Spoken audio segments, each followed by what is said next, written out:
أعوذ بالله من الشيطان الرجيم بسم الله الرحمن الرحيم نحمده ونستعينه ونستغفره ونعوذ بالله من شرور أنفسنا ومن سيئات أعمالنا من يهده الله فلا مضل له ومن يضلله فلا هادي له وأشهد أن لا إله إلا الله وحده لا شريك له وأشهد أن محمدا عبده ورسوله يا أيها الذين آمنوا اتقوا الله حق تقاته ولا تموتن إلا وأنتم مسلمون يا أيها الناس اتقوا ربكم الذي خلقكم من نفس واحدة وخلق منها زوجها وبث منهما رجالا كثيرا ونساء واتقوا الله الذي تساءلون به والأرحام إن الله كان عليكم رقيبا. எல்லா புகழும் எல்லாம் வல்ல அல்லாஹ் சுப்ஹானஹு வ தஆலாவுக்கு சலாமும் சலவாத்தும் ஸல்லல்லாஹு அலைஹி வஸல்லம் அவர்கள் மீதும் சஹாபாக்கள் தாபீன்கள் தாபீன்கள் நல்லோர்கள் எல்லோர் மீதும் என்றென்றும் எப்போதும் உண்டாகட்டுமா. அல்லாஹ் சுப்ஹானஹு வ தஆலா சூரா தஹ்ரீம் 6வது வசனத்துல அம்புசக்கும் வஹ்லீக்கும் நாரா, உங்களையும் உங்கள் குடும்பத்தாரையும் நரகத்தை விட்டு பாதுகாத்து கொள்ளுங்கள் அப்படின்னு அல்லாஹ் தஆலா சொல்லி காட்டுறார். நம்ம எல்லாருக்குமே ஒரு பொறுப்பு தரப்பட்டிருக்குங்கிறது இந்த வசனம் நமக்கு தெளிவா சொல்லுது. நம்மையும் நம்முடைய குடும்பத்தாரையும், ஒவ்வொருத்தரை சுற்றியும் ஒரு குடும்பம், ஒவ்வொருத்தரை சுற்றியும் ஒரு உறவு இருக்கும். அது எல்லாருமே அதுல கவனம் செலுத்தணும். நாம மட்டும் இல்லாம நம்மளை சுற்றி இருக்கிறவங்களுக்கும் நம்மளால எவ்வளவு முடியுமோ அவ்வளவோ மார்க்கத்தை எடுத்து வச்சு நரகத்திலிருந்து மக்களை காப்பாற்றணும் அப்படிங்கிறது இந்த வசனம். நபிகள் நாயகம் ஸல்லல்லாஹு அலைஹி வஸல்லம் அவங்களும் சொல்லி காட்டுறாங்க, குல்லுக்கும் ராயின் வ குல்லுக்கும் மசூலின் அன் ரஇயத்தி, நீங்க எல்லாரும் பொறுப்புதாரிகள், உங்களுடைய பொறுப்புகள் பற்றி நாளை மறுமையில் விசாரிக்கப்படுவீர்கள். அப்படி அல்லாஹ் தஆலா நேரான் அல்லாஹ்வுடைய தூதர் மூலமாக நம்முடைய பொறுப்பை சொல்லி காட்டுறான். நமக்கு ஒரு பொறுப்பு இருக்குதுங்கிறத அல்லாஹ் அந்த ஹதீஸின் மூலமாக அல்லாஹ்வுடைய தூதர் மூலமாக நமக்கு சொல்லி காட்டுறான்.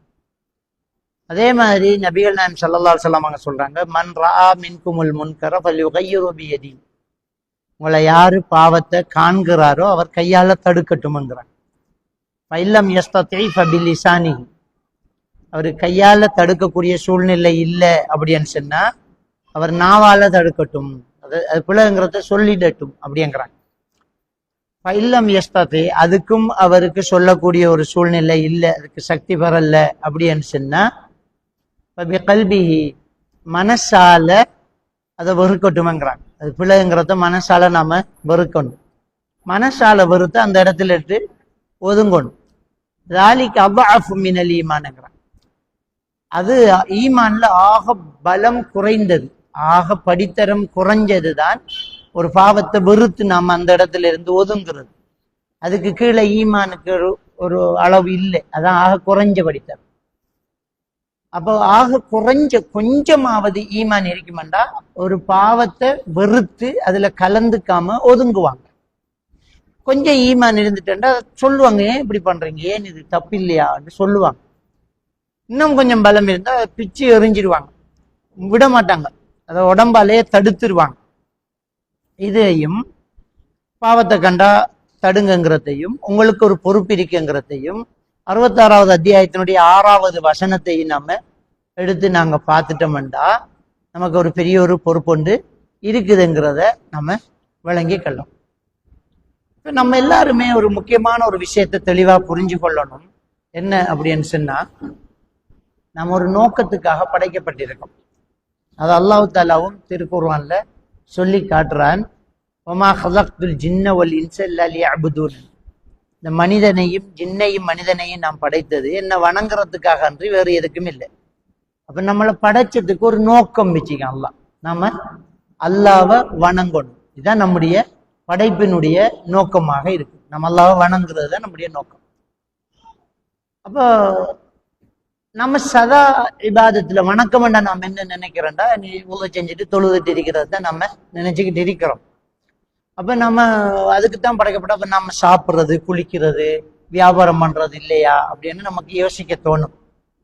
அதை அல்லாஹ்வுடைய தூதருக்கு கட்டுப்பட்டு அல்லாஹ்வுடைய தூதர் தந்த வழிகாட்டுதலை எடுத்து நடந்துட்டோம்டா அதுவும் ஒரு வணக்கம் தான். குழந்தைய வளர்க்குறோம் ஒரு வணக்கம், திருமணம் முடிக்கிறோம் ஒரு வணக்கம், நம்ம வியாபாரம் பண்றோம், தொழில் செய்யறோம், வீட்டை கவனிக்கிறோம், குடும்பத்தோட நல்ல மாதிரி நடந்துக்கிறோம், உடுப்பு துவைக்கிறோம், உடுப்பு கழுவுறோம், எல்லாமே அல்லாஹ் ரசூலுக்கு கட்டுப்பட்டு நடக்கும்போது அது ஒரு வணக்கம் ஆகுதுங்கிறது நம்ம புரிஞ்சுக்கணும்.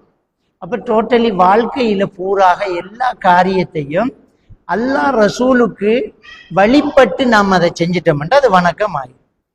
இப்ப அல்லாஹ் தஆலா அவனுடைய திருமறையில சொல்லி காட்டுறான், ஒமா ஆட்டாக்கும் ஒரு ரசூலு ஃபஹுதுஹு ஒமா நஹாக்கும் அன்ஹு ஃபன்தஹு. அல்லாஹ்வுடைய தூதர் எதை கொண்டு வந்தாரோ அதை எடுத்து நடங்க, எதை விட்டு உங்களை தடுத்தாரோ அதை விட்டு விலகி கொள்ளுங்க. இது அல்லாஹ் தஆலா திருமறையில நபியை பின்பற்றுங்க அப்படி என்று சொல்லி காட்டுறான். அதே மாதிரி பல வசனங்கள் அத்தியுல்லாஹ் அத்தியுர் ரசூல், அல்லாஹ்வுக்கும் அல்லாஹ்வுடைய தூதருக்கு நீங்க கட்டுப்பட்டு நடங்க, லஅல்லக்கும் துர்ஹமூன், நீங்க அல்லாஹ்வின் கருணை காட்டப்படுவீங்க அப்படிங்கிற விஷயத்தையும் அல்லாஹ் தஆலா நேரா நமக்கு சொல்லி காட்டுறான். அப்ப அல்லாஹ் ரசூலுக்கு கட்டுப்படுறதும் அல்லாஹ்வுடைய தூதர் ஸல்லல்லாஹு அலைஹி வஸல்லம் அவங்க கொண்டு வந்ததை எடுக்கிறதும் அவர் தடுத்ததை விட்டு நாம விலகி கொள்றதும் அல்லாஹ் குர்ஆன்ல சொல்லக்கூடிய ஒரு விடயம். அந்த நபிகள் நாயகம் ஸல்லல்லாஹு அலைஹி வஸல்லம் அவர்களை பின்பற்றுங்கன்னு சொன்ன அல்லாஹ் அந்த நபி அவர்களுக்கு ஒரு உத்தரவாதம் கொடுக்குறான். என்ன உத்தரவாதம் சொல்றான்னு சொன்னா, ஒமா யன்திகு அனில் ஹவா இன் ஹுவ இல்லா வஹ்யுன் யூஹா. இந்த முஹம்மது நபி மனோ இச்சை பிரகாரம் பேச மாட்டார், அவர் பேசுவதெல்லாம் வஹீதான் அப்படிங்கிறத அல்லாஹ் தஆலா நேரான் நமக்கு அவரை பத்தி ஒரு உத்தரவாதத்தை திருக்குர்ஆன்ல தாரான். அதே மாதிரி இன்னொரு வசனத்தில் அல்லாஹ் தஆலா வலவு தகவ்வல அலைனா பஅல் அகாவில், இந்த முஹம்மது நபி ஸல்லல்லாஹு அலைஹி வஸல்லம் அவர்கள் இந்த மார்க்கத்துக்குள்ள அவர் சொந்த கருத்தை பேசி விடுவாராக இருந்தால், இந்த வசனத்தில் சொல்றேன் அவர் மனோய்ச்சி பிரகாரம் பேச மாட்டார், பேசுறதெல்லாம் வஹீதான், அல்லாஹ் உத்தரவாதம் தரான். அப்படியே அவர் ஒரு சொந்த கருத்தை பேசினா நாங்க விட மாட்டோம். அல்லாஹ் தஆலா சொல்றான், வலவு தகவ்வல அலைனா பஅல் அகாவில் லஅഖذنا منه باليمين ثم لقطعنا الوتين. அவரை வலதை பிடித்து அவருடைய உயிர் நாடி நரம்ப தரிச்சிடுவோங்கிறான் அல்லாஹ். அப்ப விட மாட்டோம், அவர் சொந்த கருத்தை பேச விட மாட்டோம், மார்க்கத்தான் பேசுவாரு, பேசினா சரியாத்தான் இருக்கும், அவரை பின்பற்றுங்க, அவர் தான் உங்களுக்கு முன் மாதிரி. லகது கான லகும் ஃபீ ரசூலில்லாஹி உஸ்வத்துன் ஹஸனா, அவர்ல ஒரு அழகிய முன்மாதிரி இருக்குது, அவரை நீங்க பின்பற்றுங்க அப்படிங்கிற சூரத்துல் அஹ்ஸாப்ல அல்லாஹ் தஆலா சொல்றான், அந்நபியு அவுலா பில் முஃமினீன மின் அன்ஃபுஸிஹிம். மூமின்களை பொறுத்தவரையில் மூமின்களுக்கு இந்த நபி உயிரை விட மேலானவர், மூமின்களுக்கு இந்த நபி உயிரை விட மேலானவர், அவரை அப்படி நேசிக்கணும், அவரை பின்பற்றணும், அவரைத்தான் எடுத்து நடக்கணும் அப்படிங்கிறதையும் அல்லாஹ் தஆலா திருக்குர்ஆன் மூலமாக நமக்கு என்ன செய்யறான், உத்தரவாதம் தாரான். அப்ப நம்ம படைக்கப்பட்ட ஒரு நோக்கம் அல்லாஹ்வை வணங்குறது, வணக்கம்ங்கிறது அல்லாஹ்வுடைய தூதரை பின்பற்றுறது. அல்லாஹ்வுடைய தூதர்ல ஒரு அழகிய முன்மாதிரி இருக்குது, அவரை நாங்க பின்பற்றணும், எந்த விஷயத்திலையும் அவர்ல நமக்கு வழிகாட்டுதல் இருக்குது, அவருடைய எச்சரிக்கையெல்லாம் நாங்க எச்சரிக்கையாகவே எடுத்து தவிர்ந்து கொள்ள சொன்னதை தவிர்ந்துக்கிட்டு எடுக்க சொன்னதை எடுத்துக்கிட்டு வாழணும் அப்படிங்கிற விஷயத்த இந்த வசனத்தின் மூலமாக நாங்க பார்க்கலாம். இப்ப நம்ம எல்லாருமே இந்த உலகத்துல பிறந்துட்டோம் அப்படின்னு சொன்னா கண்டிப்பா மரணிப்போம். நம்முடைய லட்சியம் நோக்கம் சரியா இருக்கணும். மௌத்துக்கு பிறகுள்ள வாழ்க்கை தான் நம்மளோட வாழ்க்கைங்கிறத நாம் ஒரு நாளும் மறந்துடக்கூடாது. மரணத்தை மறந்துட்டோம்னு சொன்னா இந்த உலகத்துல என்ன வேணுமென்றாலும் நம்ம செஞ்சுட்டு போவோம். மரணத்துக்கு பின்னால ஒரு வாழ்க்கை இல்லை என்று சொன்னா நம்ம வேண்டிய மாதிரி வாழலாம். இருக்குதே, அல்லாஹ் நாளை மறுமையில எழுப்புவானே, எழுப்பி நம்மளை விசாரிப்பானே, அந்த விசாரணையில நம்ம என்ன பதில் சொல்றது அப்படி என்று யோசிக்கும் போதுதான் அல்லாஹ்வுக்கும் அல்லாஹ்வுடைய தூதருக்கும் கட்டுப்பட வேண்டிய ஒரு கடமைப்பாடு நமக்கு இருக்குது. எப்படி வேணுமென்றாலும் வாழலாம் அப்படின்னு நம்ம நினைக்க முடியாது. இப்படித்தான் வாழணும் அப்படிங்கிறது தான் நம்முடைய வாழ்க்கை வழிமுறை. அதான் இஸ்லாம். இஸ்லாம்ங்கிறது என்னண்டா இப்படித்தான் வாழணும், இதுதான் இஸ்லாம். எப்படி வேணுமென்றாலும் வாழலாம்ங்கிறது இல்லை. ஏன்னா இன்றைக்கு நிறைய பேர் என்னண்டா இந்த பிலோசபிகள் உள்ள நுழைந்து மேற்கத்திய மோகம் உள்ளுக்குள்ள கரைஞ்சி நம்ம வாழ்க்கைய ஸ்ட்ரெண்டா பிரிக்கும். நாம எப்படி பிரிக்கமெண்டா மார்க்க சைட் ஒன்று இருக்கு, அடுத்தது உலக சைட் ஒன்று இருக்கு. மார்க்கம் அது வேற, இந்த உலக விஷயம் அது வேற. நாங்க மார்க்கம் சரி தொலை குளம் மொக்காடு போறோம், காலுக்கு சொக்ஸு போறோம், முசல்லா ஒன்று வச்சிக்கோம், அதெல்லாம் நாங்க மார்க்கம் சரியாத்தான் செய்யறோம். மற்றது உலக விவகாரம் தானே, அதில் இஞ்சி ஒருத்தரும் தலையிட தேவையில்லை என்று இது ஒரு ஃபேஷன், இது ஒரு மாடர்ன், இது ஒரு மேற்கத்தையம் என்று நம்முடைய ஸ்டைலுக்கு நம்ம வாழ்ந்துகிட்டு இருக்கோம். அப்படி வாழ்க்கையை ரெண்டா பிரிச்சு மார்க்கம் மார்க்கத்துக்கு வெளி இல்லை அப்படி என்று நம்ம பிரிக்கிறதுக்கு எங்க இருந்து தான் நம்ம ஆதாரத்தை பிடிச்சோம்னு தெரியாது. ஏனண்டா மொத்த வாழ்க்கையே நமக்கு என்ன, இஸ்லாம் தான். மொத்த வாழ்க்கையே நம்முடைய என்ன ஒரு நடவடிக்கையாக இருந்தாலும் அது இஸ்லாம் சொன்னபடிதான் இருக்கணும். இப்ப தொழுகைக்கும் நோன்பு பிடிக்கிறதுக்கும் நேர்ச்சை வைக்கிறதுக்கும் அறுத்து பலியிடுறதுக்கும் மட்டும்தான் நபி அவங்க அனுப்பப்பட்டாங்களா அப்படின்னு கேட்டா இல்ல. எல்லா விஷயத்துக்கும் தான் நம்ம அல்லாஹ்வுடைய தூதர் முஹம்மது நபி அல்லாஹ்வுடைய தூதராக எடுத்துக்கிட்டு இருக்கிறோம். சின்ன சின்ன வாழ்க்கையில நடக்கிற ஒரு சின்ன விவகாரத்தை கூட ரசூலுல்லாஹ் கிட்ட போய் கேட்டு இது பண்ணலாமா, இதை செய்யலாமான்னு கேட்கிறேன். நபிகள் நான் ஸல்லல்லாஹு அலைஹி வஸல்லம் அவர்களிடத்துல ஜைனப்ங்கிற ஒரு பெண்மணி, அவருடைய மகளும் மனைவியும் ஜைனப் என்று இருக்குது, அவங்க இல்ல இன்னொரு பெண்மணி வந்து கதவை தட்டுறாங்க. அது அபூ சுஃபியானுடைய மனைவி என்று சொல்லப்படுது. அவங்க வந்து என்ன சொல்றாங்கன்னா, யா ரசூலல்லாஹ், தர்மம் செய்வதன் மூலம் நரகத்தின் நெருப்பிலிருந்து நீங்க பயந்து கொள்ளுங்கன்னு நீங்க இப்பதான் உபதேசம் பண்ணினீங்க, நான் அந்த பயான்ல இருந்தேன். அந்த பெண்ணு சொல்றாங்க, ஒத்த குன்னார வலோ பிஷிக்கி தம்ரின், ஈச்சம்பழத்தின் ஒரு துண்டையாவது கொடுத்து நரகத்தை பயந்துக்கோங்க என்று நீங்க பேசினதான் கேட்டேன். எனக்கு சொந்தமான ஒரு மாலை இருக்குது, தங்க நகை ஒன்று இருக்குது, தர்மம் செய்யறேன்னு முடிவெடுத்துட்டு, தர்மம் செய்யறேன்னு முடிவெடுத்து, எப்படியோ உனக்கு நரகத்திலிருந்து விடுதலை வேணும், அத என் கணவனுக்கு தர்மம் செய்யலாமா? ஏன்னா இந்த தெருவிலேயே என் கணவன் தான் ரொம்ப வசதி இல்லாது, எங்களுக்கு சாப்பாடு தர வேண்டிய பொறுப்பாரு தானே, அவர் அதுக்கே கஷ்டப்பட்டுட்டிருக்காரு, எங்களுக்கு சாப்பாடு தரதுக்கே கஷ்டப்பட்டிருக்காரு பொண்டாட்டி பிள்ளைகளுக்கு. எனக்கு இப்ப ஒரு மாலை இருக்குது. அப்ப அந்த காலத்துல மனைவியுடைய சொத்து மனைவிக்கு இருந்துச்சு. கணவனுக்கு பிள்ளைகளுக்கு சோறு கொடுக்கணும், வீட்டு வாடகை கட்டணும், கரண்ட் பில்லு கட்டணும், தண்ணி பில்லு கட்டணுங்கிறதுக்கு பொண்டாட்டி இருக்கிற மாலையை வித்து கேட்கல, அது அவட சொத்து, அவர் கை வைக்கல. இவ வந்து சொல்றா, தர்மம் செய்யறன்னு முடிவெடுத்துட்டேன், மாலை ஒன்று இருக்கி புருஷனுக்கு தர்மம் செய்யலாமா அப்படின்னு கேட்டாங்க. ரசூலுல்லாஹி ஸல்லல்லாஹு அலைஹி வஸல்லம் அவங்க தாராளமா செய்யலாமே, தாராளமா செய்யலாமே, அதுக்கு நன்மை இருக்குது அப்படின்னு என்ன சொன்னாங்க. அப்ப அந்த விவகாரம் வரைக்கும் ஒரு தர்மம் செய்யறத கணவனை செய்யலாமாங்கிறது வரைக்கும் நபிகள் நாயகம் ஸல்லல்லாஹு அலைஹி வஸல்லம் அவங்கள்ட்ட கேட்டு எடுத்துக்கிட்டு தான் என்ன செய்யறாங்க, எப்படி உடுக்கிறது, எப்படி நடக்கிறது, அதெல்லாம் என்ன செய்யறாங்க கேட்கிறாங்க. இப்ப நம்ம ஆட்கள் தான் சொல்றோம், இது ஃபேஷன், இது மாடர்ன், இது மேற்கத்தையம், இது உலக விவகாரம்ங்கிறாங்க. ரசூலுல்லாஹி ஸல்லல்லாஹு அலைஹி வஸல்லம் அவங்க கரண்டை காலுக்கு கீழே உடுக்காதீங்கன்னு சொல்றாங்க. அப்போ உம்மு சலமா ரலியல்லாஹு தான் கேட்கிறாங்க, அப்ப பெண்கள் எப்படி உடுக்கணும்? ஆண்களை கரண்டை காலுக்கு கீழே உடுக்கணாங்கிறாங்க, மேல உடுங்க, கெண்டைக்கால் வரைக்கும் உடுக்கலாம். பெண்கள் எப்படி உடுக்க யார சொல்லலாம்? பெண்கள் ஒரு ஷான் இறக்கட்டும் அப்படின்னா, ஒரு ஷான் கீழே எடுக்கட்டும் என்ன, அப்ப கரண்டை கால்ல இருந்து ஒரு ஷான் காலெல்லாம் மூடி, அப்ப அந்த பெண்ணுக்கு ஒரு சங்கடம், யார சொல்லலாம், நடக்கும்போது காலை தூக்குவோம் இல்லை, பாதம் தெரிய மாட்டாதாங்கிறான். கீழே கரண்டை காலு கீழே உடுத்த உடுப்பிலேயே அவங்க எந்த அளவுக்கு பேணுதல் அறிக்கிறாங்கண்டா, காலை தூக்கி நடப்போமே பாதம் தெரியாதா அப்படிங்கிறாங்க. அப்ப ரசூலுல்லாஹி ஸல்லல்லாஹு அலைஹி வஸல்லம் ஒரு முளம் எடுத்துக்கோ அப்படின்னாங்க. அப்ப ரோட்ல அறப்பட்டு போகுமே, நஜீசு படாதா அப்படிங்கிறாங்க. அடுத்த கேள்வியை பாருங்க, அப்ப நஜீசு படுற அளவுக்கு கீழே எழுது, இப்ப சொக்சிரிக்கு அது வேற விஷயம், அப்ப நஜீசு படுமே, அதுக்கு என்ன செய்யறது யார சொல்லலாம் அப்படின்னு கேட்டாங்க.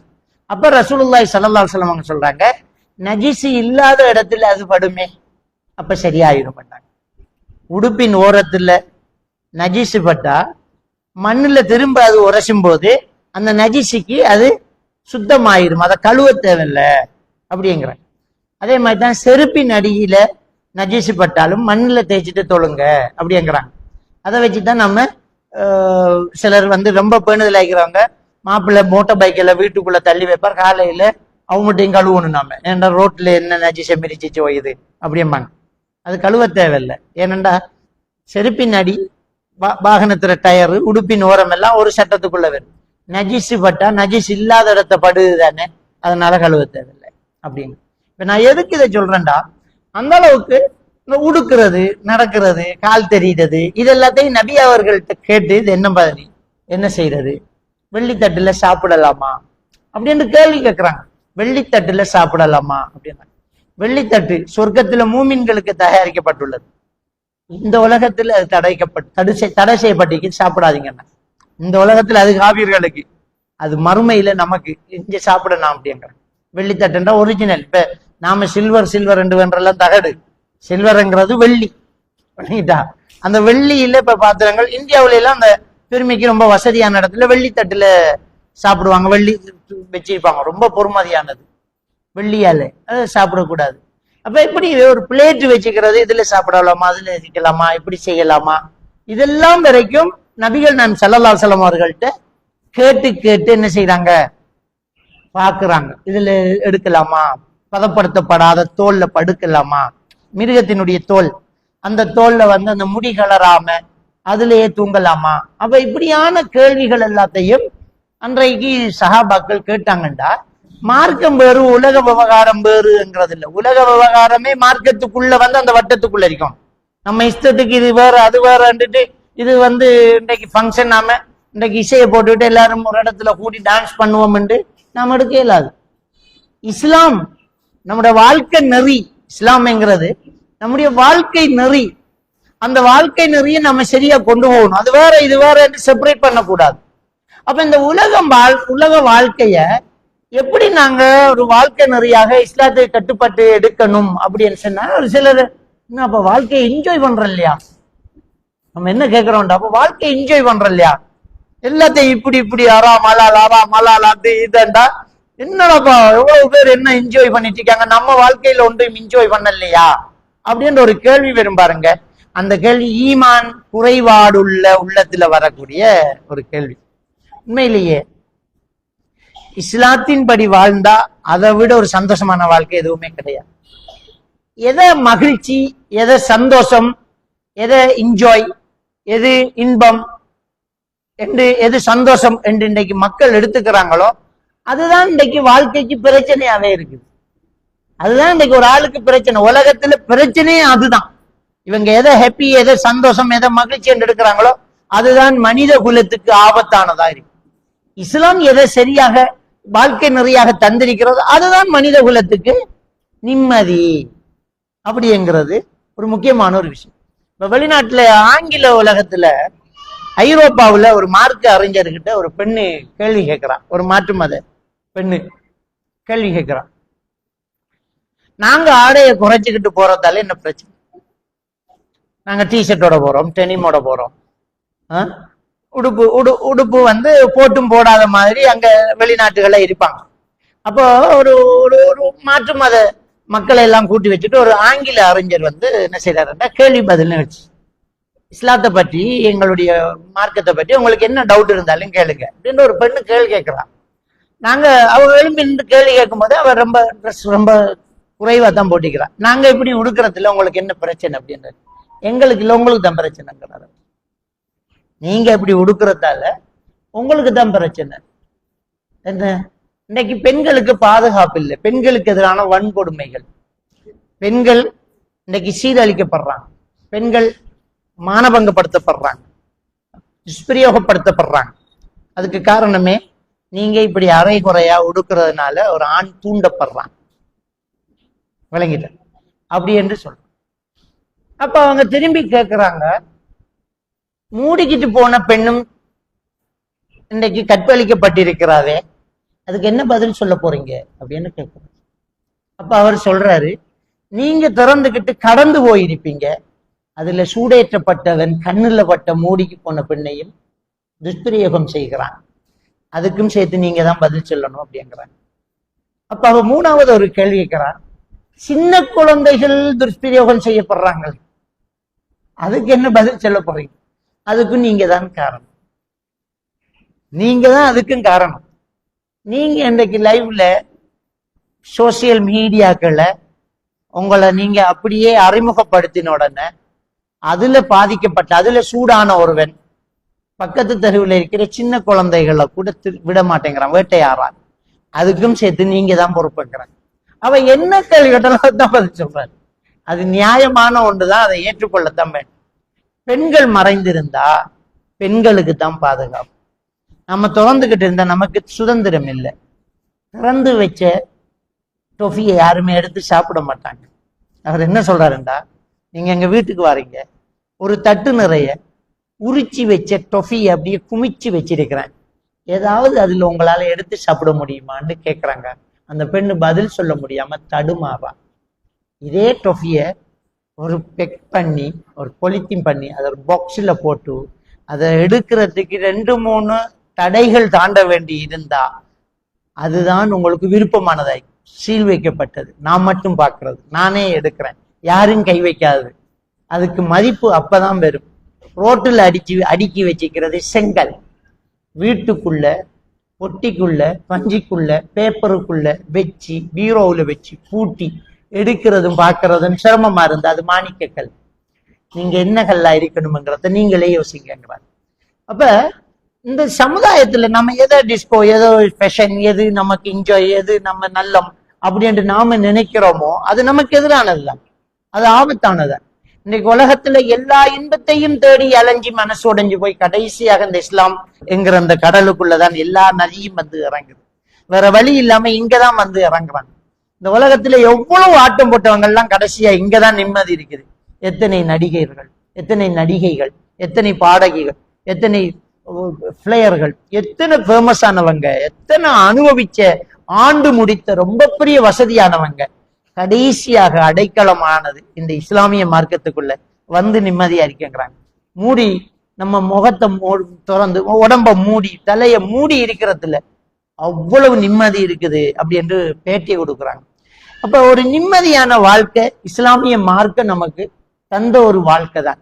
அப்ப இஸ்லாம் சொல்லக்கூடிய வாழ்க்கை நெறி ஒரு அழகானது, ஒரு அற்புதமானது. அதை நம்ம தெளிவாக புரிஞ்சு கொள்ளணும். இப்படி வாழ்றதுல ரொம்ப மகிழ்ச்சி இருக்கு, சந்தோஷம் இருக்கு. இசையை கேட்காம இருக்கிறதும், மது அருந்தாம இருக்கிறதும், போதை வஸ்து பாவிக்காம இருக்கிறதும், பல பேரோட சம்பந்தம் இல்லாத அஜ்னபி மஹரமி உறவுகளை பேணி நடக்கிறதும் நமக்குத்தான் ஒரு மகிழ்ச்சியும் ஒரு நிம்மதியும். அப்படிங்கிறத நாங்க என்ன செய்யணும், தெளிவாக புரிஞ்சுக்கணும். இஸ்லாம் சொல்லக்கூடிய வழிகாட்டுதல் அவ்வளவு உன்னதமானது அப்படிங்கிறத நாங்க கடைசியில ஒத்துக்கொள்ளத்தான் மாட்டோம். யாரு என்ன வாதத்துக்கு வந்து எந்த ஒரு விஷயத்தை விவாத பொருளாக எடுத்து வைத்தாலும் கண்டிப்பா நிரூபிக்க முடியும். இஸ்லாம் சொல்லக்கூடிய இந்த வழிமுறையில தான் நிம்மதி இருக்குது, இப்படி குழந்தை வளர்க்கறதுலதான் சந்தோஷம் இருக்குது, இப்படி திருமணம் முடிக்கிறதுல பாதுகாப்பு இருக்குது, இப்படி நடக்கிறதுலதான் நியாயம் இருக்குது. இப்படி நம்ம எல்லாத்தையுமே நம்ம சொல்லலாம். சர்வ சாதாரணமா நாங்க பார்க்கலாம். வட்டிய இஸ்லாமிய மார்க்கம் இது ஹராம் என்று சொல்லுது. சூரத்துல் பக்ரா 275வது வசனம். அல்லாஹ் தஆலா வியாபாரத்தை உங்களுக்கு ஹலால் ஆக்கியிருக்கிறான், வட்டியை உங்களுக்கு ஹராம் ஆக்கியிருக்கிறான் அப்படின்னு அல்லாஹ் தஆலா திருக்குர்ஆன்ல சொல்லி காட்டுறான். கணக்கு போட்டு பார்த்தா வட்டியில நல்ல லாபம் இருக்கு. கொடுத்தா 1000க்கு 100 ரூபா கிடைச்சிட்டே இருக்கு. அதுல என்ன இருக்குது? யம்ஹக்குல்லாஹு ரிபா வ யுர்பி ஸதகாத்தங்கறான். வட்டியை நான் அழிப்பேன், தர்மத்தை நான் வளர்ப்பேங்கிறான். கணக்கு பார்த்தா வட்டி தானே வளரணும், கொடுத்தா பெருகணுமே அப்படி என்று இருக்கு. ஆனா வட்டியால அழிப்பேன் என்று அல்லாஹ் சொல்றது அறிவுபூர்வமான ஒரு விஷயம் தான். மேலோட்டமா நீங்க பாருங்க, வட்டியால எப்படி அழியுது? வட்டியால வளரத்தானே வேணும். 1 லட்சம் ரூபாய் கொடுத்தா 10,000 ரூபாய் வருது. அது எப்படி? அல்லாஹ் சொல்றான் யம்ஹக்குல்லாஹு ரிபா, வட்டியை அழிப்பேங்கிறான்.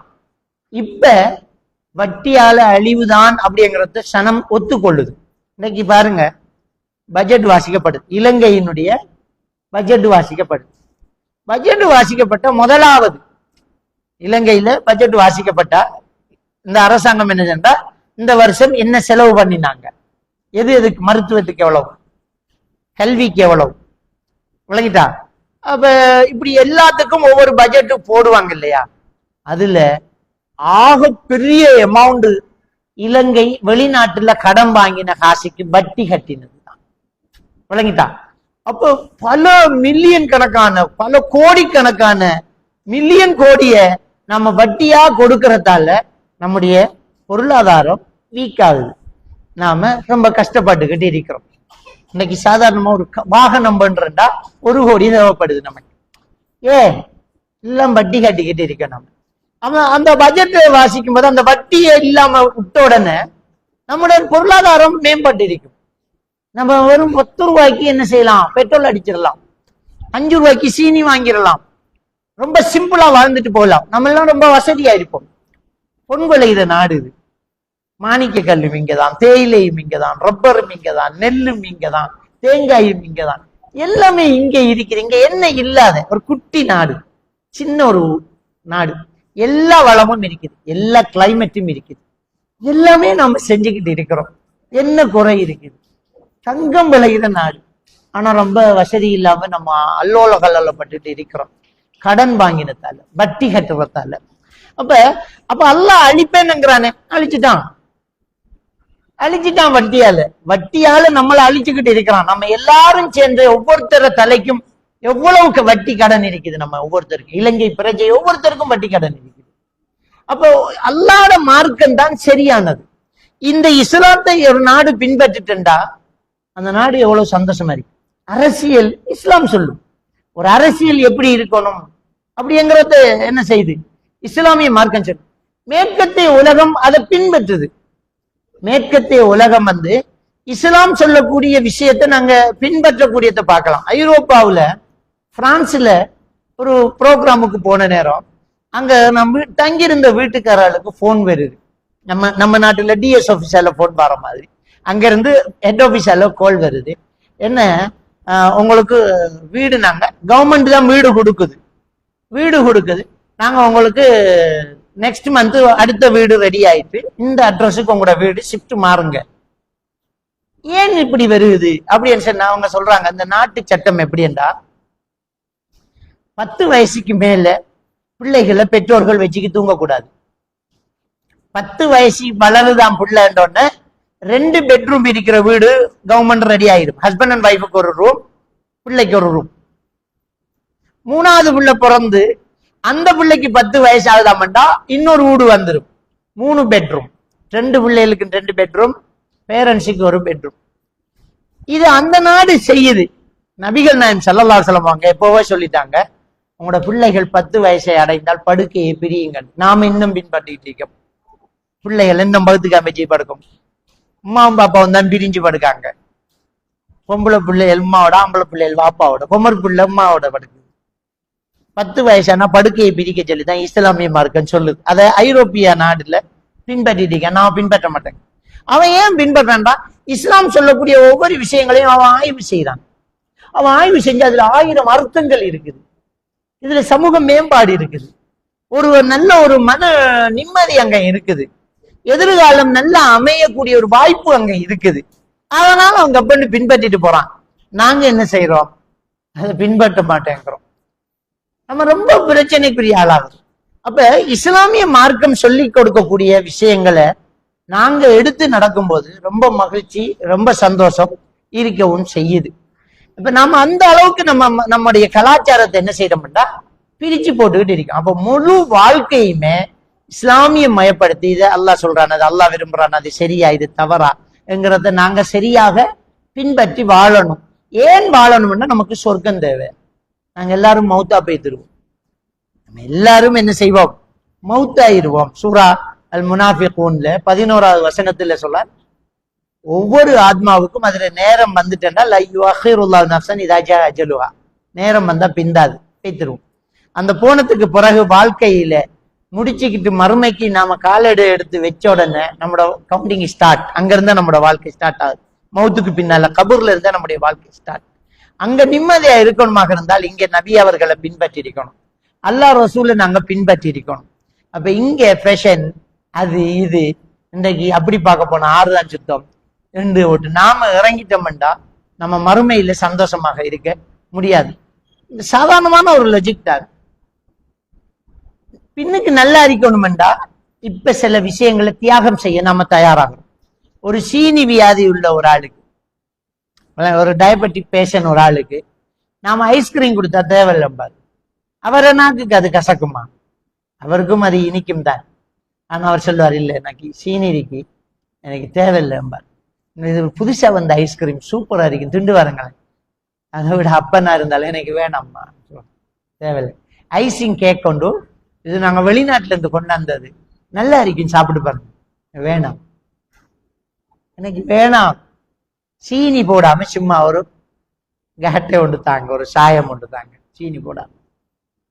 ஏம்மா வேணாம். அப்ப அவங்களோட நாக்குக்கு இனிக்கும், டேஸ்டா இருக்கும். ஆனா அவங்க தேவையில்லைம்மாங்க. ஏன் தேவையில்லைங்க வந்தா, இப்ப இது நல்லா இருக்கும், திண்டு போட்டு இரவைக்கு தூக்கம் இல்லாம தவிக்கும். கால் ரெண்டும் 10, கால் ரெண்டும் 10, சீனி ஏறும், கிட்னி ஃபெயிலியர் ஆகும், கண்ணு மங்கும். இப்ப நல்லா தண்ணி இருக்கும், நாளைக்கு நான் சிரமப்படுறேன், நீங்கள தந்து ஓடி நீங்க பேசுறீங்க, சிரமம் நான் தானே, வேணாம் அப்படின்னு. அப்ப நல்லா இருக்கிறது, இன்ட்ரெஸ்டா இருக்கிறது, சுகமா இருக்கிறது, ஹாப்பியா இருக்கிறது, சந்தோஷமா இருக்கிறது. நாளைக்கு பிரச்சனைண்டா தள்ளி வைக்க தெரியுது. இதே மனசோட மறுமையில நமக்கு நரகம் கிடைக்கும் என்று தெரிஞ்சா, ஏன் நாம நல்லம் என்று நினைக்கிற அந்த சினிமாவை நாடகத்தையும் தூக்கி வைக்கலாம். சூப்பரா இருக்கும், என்ஜாய் ஆയിരിக்கும் என்கிற பாய் ஃப்ரெண்ட தள்ளி வைக்க இயலாது. ஏன் வைக்க இயலான்னு கேட்டோம். சுபவுக்கு இழுத்து போத்திக்கு பார்க்கு வரைய போல பிறண்டு படுத்த அழகா தண்ணி இருக்கும். இந்த கூதலுக்கு நல்ல மழையும் பெய்யும், பெட்ஷீட்டை இழுத்து போத்திக்கு படுத்தா 7 மணி வரைக்கும் அழகா படுக்கலாம் தான், நல்லா தூக்கம் போகும் தான். ஆனா மறுமையில தண்டனை கிடைக்குமே. அப்ப குளிரிலையும் எழும்பி தொலைத்தான் வேணும், விளங்கிட்டா? கசப்பா இருக்கிற ஒரு மருந்தையும் காசு கொடுத்து வேண்டி சாப்பிடுறோமே தெரியுமா, நிம்மதியா தூங்கணும்ங்கிறதுக்காக. இந்த குளிசையை குடிச்சாதான் எனக்கு நித்திரை வரும், இந்த மருந்தை சாப்பிட்டா தான் எனக்கு நாளைக்கு நிம்மதியா இருப்பேன். அப்ப கசப்பையும் காசு கொடுத்து வாங்குறோம் நிம்மதிக்காக. அப்படி சொன்னா சொர்க்கம் வேணும் என்றால் சில கசப்பான அமல்களையும் சந்தோஷமா செய்யத்தான் வேணும். நரகம் தேவையில்லண்டா சில இன்பமான பாவங்களையும் தள்ளி வைக்கத்தான் வேணும். இந்த சின்ன ஒரு லாஜிக் விளங்கினா என்ன பிரச்சனை வாழ்க்கையில? நிம்மதியா இருக்கலாமா இல்லையா? அழகா வாழலாமா இல்லையா? ஏன் மறுமையை மறக்கிறோம்? மரணத்தை ஏன் மறக்கணும்? கொஞ்சம் சிந்திச்சு பாருங்க. நம்ம ஒவ்வொரு நேரமும் மரணத்தை நெருங்கிக்கிட்டு தான் இருக்கோம். வயசு நமக்கு எத்தனையோ அத்தனை வருஷம் மரணத்தை நெருங்குறோம் தான் அர்த்தம். இஸ்லாமிய மார்க்கத்துல பேட்டை கொண்டாடுறது இல்ல, அப்படி ஒன்று இல்ல. ஆனா உண்மை அந்த பேட்டை கொண்டாடுறாக்கள் என்ன நினைச்சு கொண்டாடுறாங்க இல்லையா? எப்படி சந்தோஷமா இருக்க முடியும்? எனக்கு இன்றைக்கு 40வது பேட்டேடா, அட பாவி நீ 40 வருஷம் மரணத்தை நெருங்கி இருக்காய், பயப்படணும். மரணத்தை நெருங்குறாய், ஒவ்வொரு நாள் விடியும் போது மரணத்தை நெருங்கிக்கிட்டு இருக்கும். உனக்கென்று மரணம் ஒரு கோடு போட்டிருக்கு, அந்த கோடு எப்பன்னு நமக்கு மறைக்கப்பட்டிருக்கு. ஆனா நாள் நெருங்க நெருங்க கோட்டை நெருங்கிட்டு இருக்கும். அடுத்த கோடு எப்பன்னு தெரியா, நாளைக்கோ நாளையாண்டுக்கோ தெரியா, இன்னும் 4 வருஷம் இருப்போமோ தெரியா. ஆனா எப்படி போனாலும் நம்ம மரணத்தை நெருங்குறோம். அது எப்படி சந்தோஷமான ஒரு பேட்டையா இருக்கு? அது எப்படி சந்தோஷமா இருக்க முடியும்? அது ஏன் முட்டாள்தனமா இருக்கு? விளங்க மாட்டேங்குதே நமக்கு. ஆனா நம்ம என்ன செய்யறோம்டா, ஒவ்வொரு நாளும் மரணத்தை நெருங்கிக்கிட்டே இருக்கமங்கும் போது ஒரு பயம் இருக்கணும். அந்த பயம் எப்ப போகணும் என்றால், நாம எல்லாத்துக்கும் தயாரண்டா பயம் இருக்காது. நல்லா படிச்ச ஒரு பிள்ளை எக்ஸாம்ல போய் பயப்படாது, படிக்காதவர்களுக்கு தான் கால் கை நடுக்கும். விளங்கிட்டா? என்ன கேள்வி வந்தாலும் ஆன்சர் பண்ணலாம், நோ ப்ராப்ளம். எதுக்கு பயப்படணும்? எல்லா தொழுகையும் நான் தொழுதுட்டு தான் இருக்கிறேன். நான் நிறைஞ்சி பாவங்கள் செய்தில்லை, செஞ்ச உடனே தௌபா செஞ்சுட்டேன். மன்னிப்பு கேட்க வேண்டிய ஆக்கள்கிட்ட எல்லாம் கேட்டாச்சு. கடைசி நான் அசரு சொல்லிட்டு மகரி சொல்லல, அசரு தொழுதுட்டு போன வருஷம் நோம்பு கல்லா எல்லாம் இருத்தாச்சு. வேற ஒண்ணும் இல்லை, கடன் எல்லாம் எழுதி வச்சிருக்கிறேன். அப்ப நான் எப்பவுமே தயார் தானே. கடனை நோட் பண்ணிட்டேன். மௌத்தானா பிள்ளைகள் பார்த்துரும், அம்மா பார்த்துருவாங்க. கடைசி வேற வரைக்கும் தொழுதுட்டேன். நோம்பெல்லாம் கல்லா இருந்தாலும் சொல்லி வச்சிருக்கேன், நான் மௌத்தானால இந்த நோம்பை பிடிச்சிருமாண்டு. பிரச்சனை இல்லை. அப்ப மரணத்தை எண்ணி எதிர்பார்த்து இருக்கிற ஒரு ஆளுக்கு பயம் இருக்காது. என்ன பயம்? மௌத்தாகுவோம், மறுமையில வெற்றி பெறணும் என்ற பயம் இருக்கணும். ஆனா மரணத்தை வெறுக்கிற பயம் ஒரு ஆளுக்கும் இருக்கக்கூடாது. ஏன் மரணத்தை வெறுக்கணும்? மரணம் என்பது ஒரு மகிழ்ச்சியான ஒரு விஷயம் என்று அல்லாஹ் குர்ஆன்ல சொல்லும்போது, குலு நஃப்ஸின் தாயிகத்துல் மௌத், ஒவ்வொரு ஆத்மாவும் மரணத்தை சுவைத்தே தீரும் என்று சொல்லிட்டு என்ன சொல்றான்டா, வைன்னமா துவஃபௌன உஜூரக்கும் யௌமல் கியாமா, உங்களோட கூலி முழுசா கிடைக்கப்படுறது அந்த மறுமை நாளையில தான் அப்படிங்கிறான். அப்ப அந்த மறுமை நாளையில தான் நம்மளோட கூலி முழுசா கிடைக்கும். அப்ப நம்ம செஞ்சதெல்லாம் அனுபவிக்கணும். தானே வேணும். ரிசல்ட்ஸுக்கு அங்கான போகணும். எக்ஸாம் எழுதிட்டோம், ரிசல்ட்ஸ் எப்ப அவுட் ஆகும்? நம்ம வாழ்ந்திருக்கோம், பரிசு எப்ப கிடைக்கும்? சொர்க்கம் எப்ப கிடைக்கும்? மௌத்தான தானே கிடைக்கும். மகிழ்ச்சியான ஒரு விஷயம் தான் மரணம். அதனாலதான் அல்லாஹ் தஆலா சொல்றார், வஇன்னமா துவஃபௌன உஜூரக்கும் யௌமல் கியாமா. உங்களோட முழுசா கூலி கிடைக்கிறது அந்த சொர்க்கத்துல தான். நமக்கு அநீதி செஞ்சவர்கள் எல்லாம் தண்டிக்கப்படுறதுக்கும் அங்கதான் வரணும். நம்மள்ட்ட இருந்து கொள்ளையடிக்கப்பட்டதை திரும்பி கிடைக்கணும் என்றாலும் அங்கதான் வரணும். நம்ம செஞ்ச அமல்களுக்கும் கண்ணீர் வடிச்சதுக்கும் ஜாமத்துல எழும்பி தொழுவதுக்கும் பட்டினி கிடந்து நோன்பு பிடிச்சதுக்கும் பரிசுக்கு அங்கதான் போகணும். அதனால மரணம் நமக்கு கிடைக்கணும். அப்ப அது மகிழ்ச்சியான ஒரு விஷயம். அப்ப அந்த ஒரு எண்ணம் நமக்கு எப்பவுமே இருக்கணும். ஈமானிய தொடர்பு நம்ம கிட்ட கூடிக்கிட்டே இருக்கணும். ஈமான் இஸ்லாத்தோட நம்ம இருக்கணும். நபிகள் நாயகம் ஸல்லல்லாஹு அலைஹி வஸல்லம் அவங்கள்ட்ட இஸ்லாத்தை தழுவின உடனேயே ரசூலுல்லாஹி ஸல்லல்லாஹு அலைஹி வஸல்லம் அவங்க அடுத்து அவங்களுக்கு சொல்லக்கூடிய ஒரு விஷயம், இங்க வந்துருங்கன்றாங்க. கலிமா சொல்லிட்டாங்க, இஸ்லாத்தை தள்ளிட்டாங்க, மதீனாவுக்கே வந்துருங்க, இங்க வந்துருங்க, இங்க வந்துருங்க. ஒரு சூழல் ரொம்ப பெரிய ஒரு முக்கியம். ஒரு ஆளுடைய மாற்றத்துக்கு சூழல் ரொம்ப முக்கியம். நம்ம வாழக்கூடிய இன்பம், நாம ஆரோட வளர்றோம், எந்த தெருவில் இருக்கோம், எந்த அயலவர்களோட இருக்கோம், எந்த கூட்டாளியோட வளர்றோம்ங்கிறது ரொம்ப பெரிய ஒரு முக்கியமான ஒரு விடயம். ஸல்லல்லாஹு அலைஹி வஸல்லம் சொல்றாங்க, அல் மர்உ அலா தீனி கலீலிஹி ஃபல்யன்துர் மை யுகாலிலு. ஒரு மனிதன் தான் நெருங்கி பழகும் நண்பனின் கொள்கைக்குள் இருப்பான், யாரோடு பழகுறான் என்று பார்த்து பழகட்டும் அப்படிங்கிறாங்க.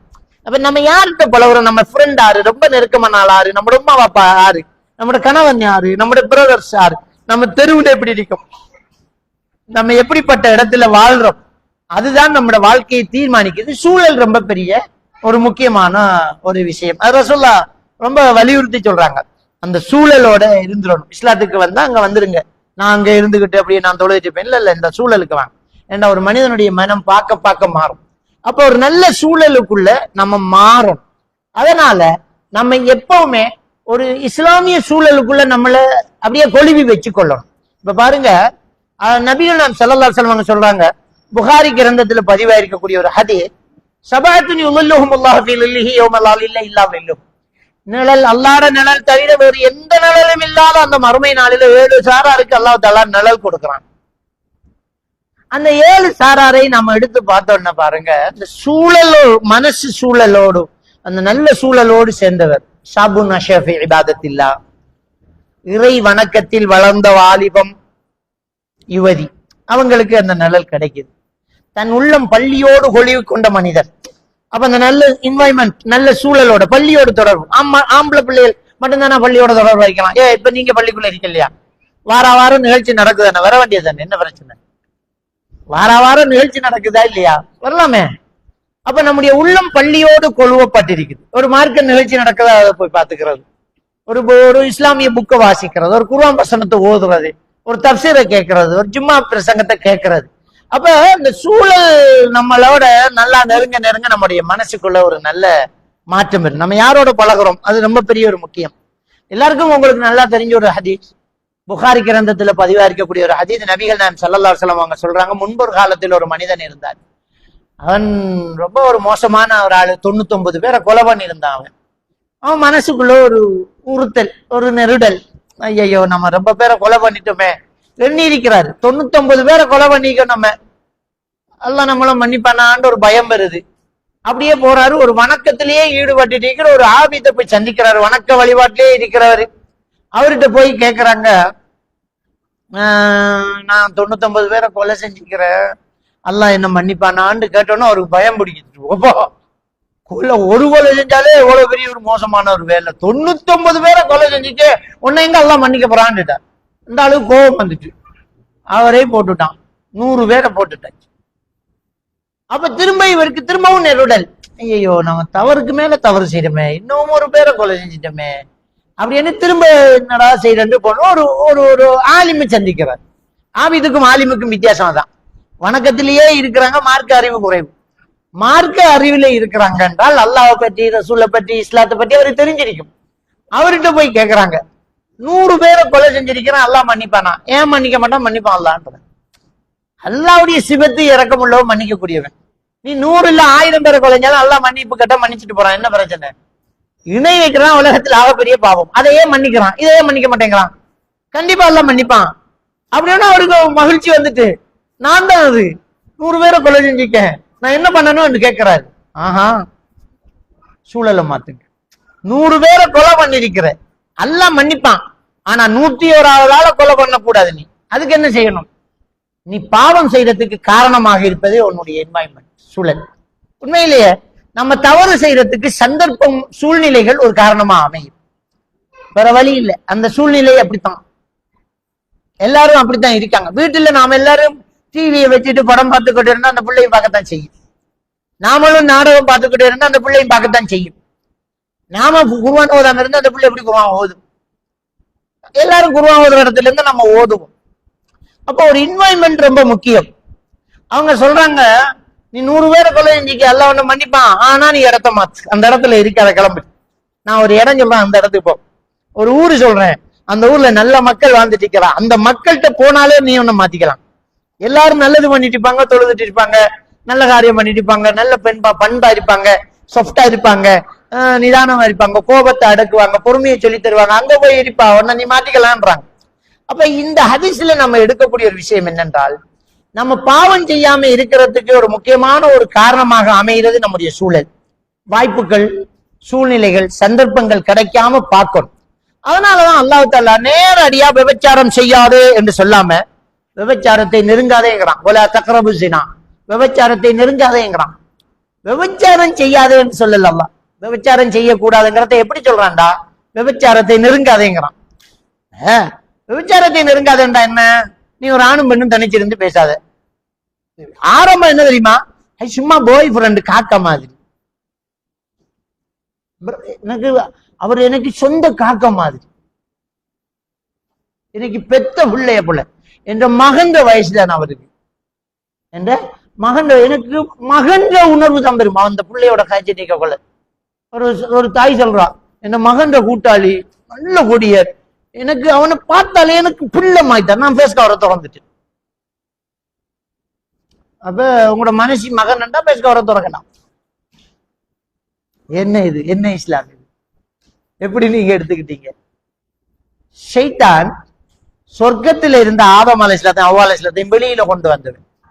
நாம வெளியில இருக்கோம், நம்மளை தடுக்கிறது அவனுக்கு எவ்வளவு சிம்பிள், எம்மாத்திரம், எவ்வளவு தந்திரமா வேலை பார்ப்பான், நமக்கெல்லாம் சாட்டி சொல்லுவான். அப்ப அந்த அந்த சூழ்நிலைகள் வராம பார்க்கணும். வழங்கிட்டா நாமளே நம்மளுக்கு ஆறுதல் சொல்லுறது, இது ஷைத்தான் நமக்கு தரக்கூடிய ஒரு சூழ்ச்சிமம். நம்ம ஆக்கல்ல சில வார்த்தைகளை தான், அதான் அவங்களோட பாவத்துக்கு வாசல்ல திறந்து விடுறது. அப்படி பார்க்க போனா ஆறுதான் சுத்தம், இது உண்டு. வழங்கிட்டா ஊர்ல நடக்காததா, இது உண்டு. எல்லாரும் செய்யறாங்க, இது உண்டு. இது பெரிய விஷயமா, அது உண்டு. எங்களோட மனசாட்சிக்கு தெரியும், நாங்க நீதியா நடப்போம், இது உண்டு. இப்ப உங்களோட மனசாட்சி சரியா இஸ்லாம் தடுத்தது ஹலால் ஆயிருமா? வழங்கிட்டா அவர் என்னை படிச்சு தந்த சார், எனக்கு ஓதி தந்த உஸ்தாத், எனக்கு சின்ன வயசுல குர்ஆன் ஓதி தந்த உஸ்தாத், அவர் ஒரு மார்க்க பிரச்சாரகர், அல்லாஹ்வோட பயமுள்ளவர். அவர்கிட்ட நான் போன்ல 10 வாக்க கதைக்க, அது தப்பா? தப்பு, தப்பு தானே. அவர் ஆம்பளை, வானத்துல இருந்து விழுந்தா, வானத்துல இருந்து விழுந்தா எப்படி நீ நம்பு? இவ்வளவு தாடி இருக்கட்டுமே இருந்தா மனுஷன் தானே. அவரை கெடுக்கிறதுக்கு எவ்வளவு நாள் ஆகும்? தாடி வச்சிருக்கார், மௌலவி சாப்புல்லடியோ ஆலிமா ஃபேஸ் கவர். நாங்க மார்க்க விஷயம் மட்டும்தான் டிஸ்கஸ் பண்ற, மார்க்க விஷயம் தான். மார்க்க விஷயம் பேசுறதுக்கு இன்னொரு பொம்பளை மௌலவியா இல்லையா உனக்கு? விளங்கிட்டா? இப்ப நேரடியா சும்மாவே காய்ச்சிட்டு இருக்கிறாங்க அரட்டை அரங்கம். சூரத்துல் அஹ்ஸாப்ல 33வது வசனத்துல 32வது வசனத்துல வலா தஹ்பஅன பில் கவுல், பெண்களே குலைந்து குலைந்து பேச வேண்டாங்கிறான் அல்லாஹ். குலைந்து பேச வேண்டாம்டா என்ன அர்த்தம்? தேவையில்லாத பேச்சு தேவையில்லை, உனக்கு யாருக்கிட்டையும் தேவையில்லை. அது உஸ்தாதா இருக்கட்டும், ஆசிரியரா இருக்கட்டும், மௌலவியா இருக்கட்டும், பிரின்சிபலா இருக்கட்டும், அங்குலா இருக்கட்டும், பாப்பாட கூட்டாளியா இருக்கட்டும், நானோட ஃப்ரெண்டா இருக்கட்டும், உனக்கு என்ன? பெரியப்பா வயசா இருக்கட்டும், என்ன பிரச்சனை? ஆம்பளை. இஸ்லாம் என்ன சொல்லுது? ஆண் வேற பெண் வேற. இது நாங்க ஒரு கிளாஸ்மேட், ஒரு வகுப்பு பிள்ளைகள், அசைன்மெண்ட் ஸ்கூல்ல தந்த அசைன்மெண்ட், அந்த பொடியை நேத்து ஸ்கூலுக்கு போகல, அதுக்கு கொப்பி கேட்டு வந்திருக்காங்க. சும்மா கதைச்சுக்கிட்டு விடுவா, ஐயா டிஸ்கஸ் பண்ணிட்டு இருப்பாங்க. எல்லாம் முடிஞ்சது பிறகுதான் தலையில அடிக்கிறேன். நம்ம ஆக்கள பிரச்சனை என்னண்டா, தவறு நடந்தது பிறகு இந்த புள்ள சான்ஸே இல்லை, அவன் என்னமோ செஞ்சிட்டான். இந்த சைத்தானையும் ஜின்னையும் சூனியத்தையும் இவடத்தான் கொண்டாந்து உரசி பாக்குறாங்க. அவள் அப்படிப்பட்ட ஆள் இல்லை, அவள் அப்படி மார்க்கம், அவன் என்னமோ செஞ்சிட்டான். உண்மைதான், அவன் என்னமோ செஞ்சுட்டான். அந்த அவன் வேற ஒருத்தரும் இல்லை, அந்த ஷைத்தான். அவனுக்கு பெரிய சாமான் இல்லை. இவ பெரிய ஆளா? அவ்வால் இஸ்லாத்தை விடையா, ஆதமல் இஸ்லாத்தை விடையா? செய்யறதை எல்லாம் செஞ்சு போட்டு இந்த வார்த்தை சொல்றது. ஒரு நாளும் இந்த இடவழி வைக்க கூடாது. லேசத்தான் ஷைத்தான் ஆரம்பிப்பான். அப்ப தக்கரபு சீனா, விபச்சாரத்தை நெருங்க வேணாம் என்றுதான் இஸ்லாம் சொல்லுது. நெருங்குறந்த என்ன? அந்த வழிகளை திறந்து விடுற லேசா. ஒரு ஃப்ரெண்ட்ஷிப், ஒரு பாய் ஃப்ரெண்ட், ஒரு ஜூம் கிளாஸ், ஒரு Zoom meeting, online class, doubt clearing, இதுகளெல்லாம் அப்படி ஸ்டார்ட் ஆகும். மார்க்கெட் டிஸ்கஷன், பத்துவா கேட்கிற ஒரு மௌலை கிட்ட பத்துவா கேட்கறதுக்கே உங்களோட மாப்பிள்ளை கிட்ட கேட்டு அவர் கேட்டுக்கு வந்து செல்லட்டும். என்னத்துக்கு நீ கேட்க? மௌலை கிட்ட பத்துவா கேட்கணும் வேண்டாம். நீங்க என்ன கிட்ட கேட்க? உங்களோட மாப்பிள்ளை மூலம் என்ன கேளுங்க. எரிச்சலா இருக்கும். ஒரு பொம்பளை ஹோல்ட் பண்ணி சில குளிப்புடைய விஷயங்கள் அது இதுகளை கேட்கலமா எம்பி போனேன் உங்களோட மாப்பிள்ளைய வரைச்சல் எரிச்சலா இருக்கும். அப்ப ஷைத்தான் எல்லாரையும் வழிகெடுப்பானா இல்லையா? நாளைக்கு மௌலை சாப் கால் பண்ணி இப்ப என்ன ஃபுல் கிளியரா, டவுட் எல்லாம் சரியாயிட்டா, இப்ப எல்லாம் சரியா குளிக்கப்படுதான்னு கேட்பான். தேவையா உனக்கு? எதுக்கு? ஏன் கேட்கணும்? நாமளாக இருக்கணும். தேவையில்லாத எந்த ஒரு விஷயங்களை நம்ம ஈடுபடக்கூடாது. ரொம்ப பேணுதலா இருக்கணும். இன்னைக்கு இந்த போன் ரொம்ப பெரிய ஒரு ஆபத்தான சாமான். ஏன் தெரியுமா? லேண்ட் போன் இருந்துச்சு தானே முன்ன ஒரு காலத்துல. அந்த லேண்ட் போனை நாம பாவிச்சோம். ஹேண்ட் போன் வந்துச்சு. ஹேண்ட் போன் நம்மளை பாவிக்கும். லேண்ட் போனை நாம பாவிச்சோம், ஹேண்ட் போன் நம்மளை பாவிக்குது. இதான் விஷயம். நாம எப்ப மூடு வருது அப்ப அதுல ஹோல் எடுப்போம். அது ரிங்கானா நாம வீட்டை இருந்தா தான் ஆன்சர் பண்ணுவோம். அதை நாம பாவிக்கும். இல்லாட்டி அவர் ரிங்கா இருக்காது. கோல் பெல் பண்ணும். வீட்டுக்காரால் பாத்ரூம் இல்லை, பெல் பண்ணி போட்டு அவர் அப்படி இருக்கான். அவன் குளிச்சு போட்டு வந்துதான் கோல் ஒன்று வந்திருக்கேன்னு பாப்பாரு. ஆனா இப்ப ஹேண்ட் போன் பாத்ரூமுக்கு சவுக்கரம் தேய்ச்சிக்கிட்டு அவுட் ஸ்பீக்கரை போட்டு அலோ சத்தம் கேட்குது. பாத்ரூம் சாப்பிட கொள்ள சொல்லுடா, மோட்டர் பைக்கிளோட கொள்ள கழுத்துக்க பிடிச்சிடும். கொஞ்சம் பேருக்கு இப்படி கிறுக்கி பிடிச்சிக்கிட்டு என்னடாண்டா இதுக்குள்ள போன். இப்ப அதுவும் இந்த வேலை ஹேண்ட் ஃப்ரீ. தனியா காய்ச்சிட்டு போனா முன்னான் பைத்தியாரு, இப்ப வசதிக்காரன். நல்ல ப்ளூடூத் போட்டு வச்சிருக்காரு அர்த்தம். தனியா காய்ச்சி சிரிச்சு போவான். இப்ப ஒரு ஆள் தனியா காய்ச்சா பைத்தியாருன்னு சொல்லப்படா. நல்ல ப்ளூடூத் வேண்டியிருக்கான், வசதிக்காரன் நம்ம செல்லும். அப்ப எனி டைம் இந்த போனை பாவிச்சுக்கிட்டு இருக்கிறாங்க. போன்ல அவங்க இன்வால்வ் ஆகுறாங்க. போன்ல படம் பாக்குறது, போன்ல படம். இப்ப தியேட்டரை மூடணும், முஸ்லீம் ஏரியாக்குள்ள தியேட்டர் வரப்படா ரெண்டு பள்ளி வாசல் ஆர்ப்பாட்டம் எடுத்து முஸ்லீம் ஏரியாக்குள்ள தியேட்டர் இல்ல. அப்ப முஸ்லீம் வீட்டுக்குள்ள தியேட்டர் வந்துட்டு போன். ஒவ்வொருத்தர போனுக்குள்ள தியேட்டர்ல போட்ட படம் தான் பார்க்கலாம், இதுல கேட்ட படம் பார்க்கலாம். அது போட்ட படம், இது கேட்ட படம். என்ன இந்த படம் சரி வேற ஆட்டிட்டு போட்டு அந்த படத்தோட அதை எடுத்து ஆடி. அப்ப போன்ல படம் பாக்குறது, நாடகம் பாக்குறது, இதெல்லாம் வருது. இந்த ஃபேஷனுகள்ல இறங்குது.